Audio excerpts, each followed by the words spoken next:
These two terminologies we would like to interpret in sequential combination. First of all, what is communication? Communication stands for transferring and exchange of thoughts, ideas, opinions and sharing it from person to another person or from person to people. What has it to do with the business? Business itself stands of involvement of two parties, two groups, two persons or people. And the success of business depends solely on the way a businessman, the way a professional communicates. And thus we can say any kind of communication, sharing of ideas, thoughts and opinion conducted in business environment is known as business communication. In professional environment, if we want to share some professional opinion, professional information, where even the profit motive is there or even non-profit motive is there, so business can be of any type. It may be in government sector, it may be in corporate houses, it may be in private personal business, and it may be in any such situation.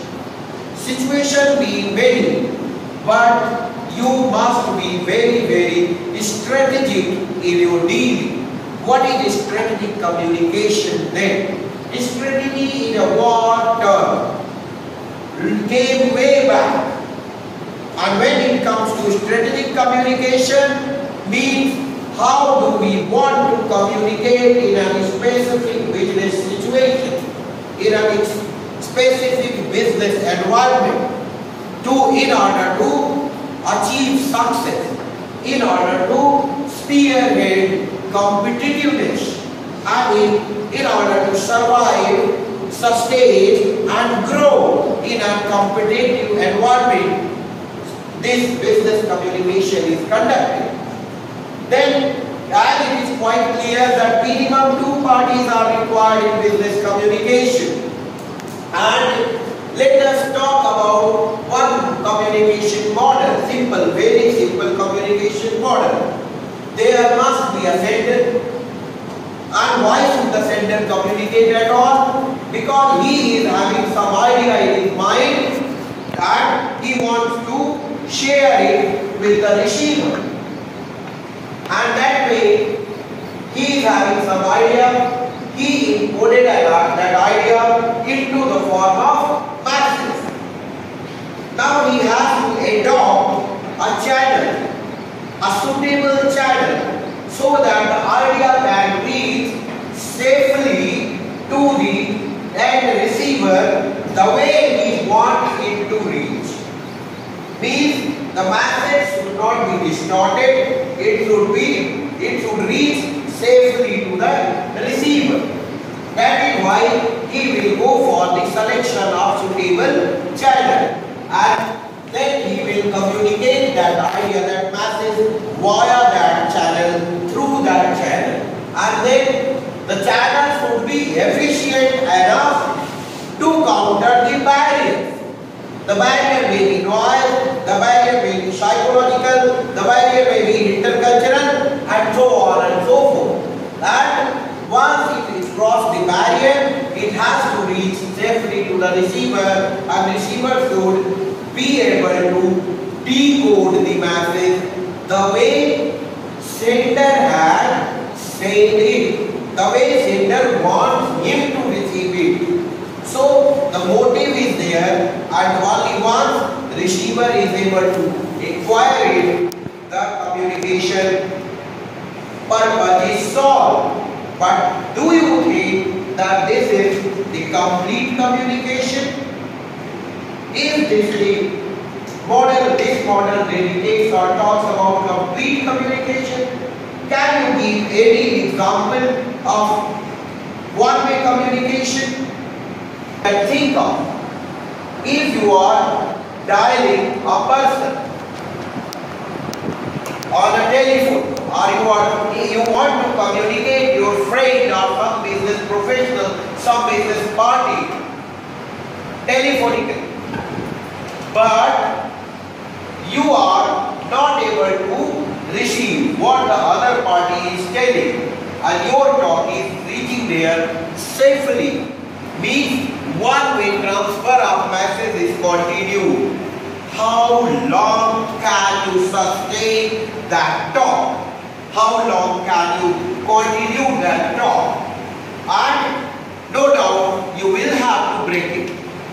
And this is the one example of one-way communication, and it is spoiled because of mechanical barrier. And there the problem stands. Let us talk about then two-way communication. As we know that one-way communication cannot be a good answer. Like suppose that you wrote a letter to your professional obligation. You solicited your CV to some organization, but you didn't receive anything from their part. You didn't receive any communication that whether your CV is reached safely there or it is not. Or you mailed it, but still there is no acknowledgement. Otherwise, if you are receiving some CV in a business enterprise, what should you do? You should also give an acknowledgement mail and writing that your CV reached us safely and we are in the process. As soon as your candidature will be shortlisted, we will be intimating you at the earliest. Clear? Means this is the example of two-way communication. Let us think about again in the two-way communication model. This is again a very simple model of two-way communication. There is one sender and another receiver. Here also, sender has an idea. Sender imports the idea in the form of message. He adopts a very efficient channel, and that channel, via that channel, he was able to counter all the barriers, minimize all the barriers, and receiver was able to decode the message the way sender wants him to decode it. And then receiver will again encode a message in the form of feedback. And that feedback should also be sent via a suitable channel, suitable professional channel, and then it should cross the barriers. It should be able to troubleshoot the barriers, maybe noise, etc. And later on, it should reach safely to the sender, and sender should be able to decode that feedback in the same way receiver wants him to decode it. And then this will become an example of two-way communication. And you need to identify what type of barrier is going on. Few years back, then Japanese Prime Minister Modi decided to meet Mr. Barack Obama, and then as Modi was not knowing English, he was not compatible in English language, so he hired a few translators to talk. And I need one volunteer from your side to represent Barack Obama. Who will come here? Please come first. In the role of Barack Obama, I need one volunteer. Please come on.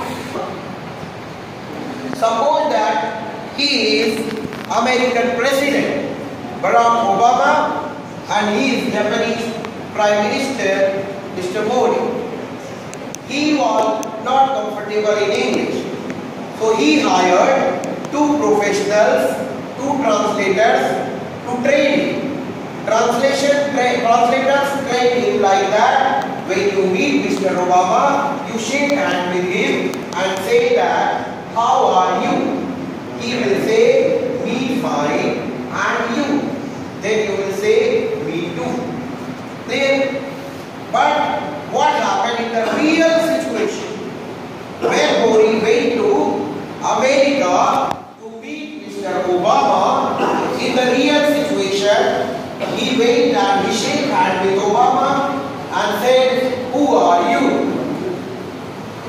So in this situation, what happened? Obama is a fun-loving person. Then he said that he realized that there is something wrong. In order to handle that corporate, that international, intercultural relationship, he took the matter very lightly and he said that be Michelle's husband. Then Mori said, me too.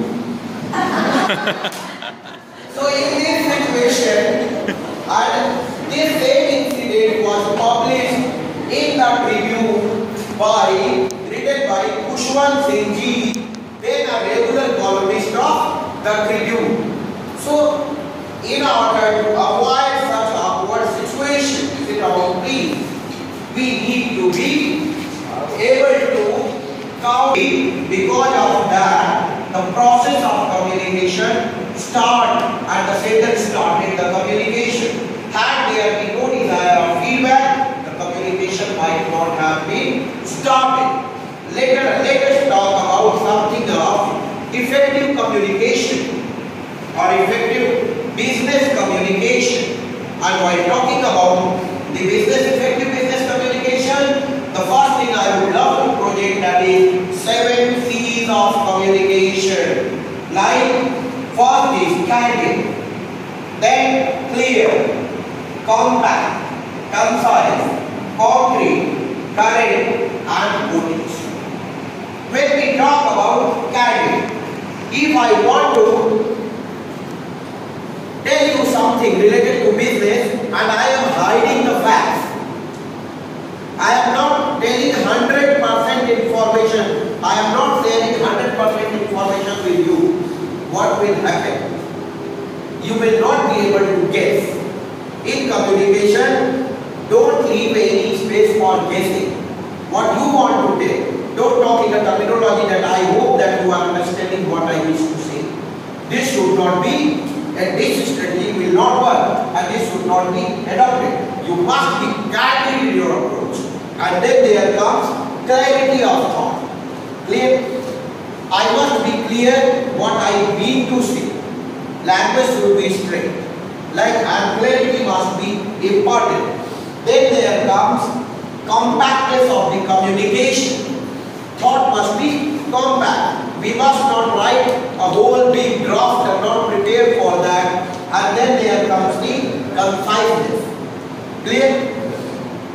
Conciseness should be also taken care of. And the concrete. What is concreteness in communication? There are two things.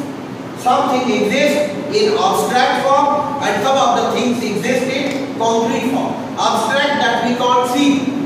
So always try to project in the professional pattern in the concrete form. If you want to write something, prepare neat diagram, prepare concrete, talk in the concrete terminology. Like you don't say this is going to make a huge expenditure. Better you say that 200 million expenditure is going to be, is planned to be for this project, So there, concrete data, you are not providing, and if you are forgetting about concreteness, you are talking in terms of huge expenditure. What is huge? So concreteness will tell you figure, facts, data, that should be there. Then there comes correctness of the communication. And finally, courteousness. Courteousness is one thing that even if you are very good professional, very efficient person, even then, and if you are not courteous, you will not be accepted in corporate houses. For that purpose, we must be courteous in our approach. We must be polite and respectful. We must be welcoming. We must not be hostile and aggressive in our communication. Rather, we should be. And finally, the core of the communication is keep it simple and short. And if we are not able to do that, means we are violating the laws of communication.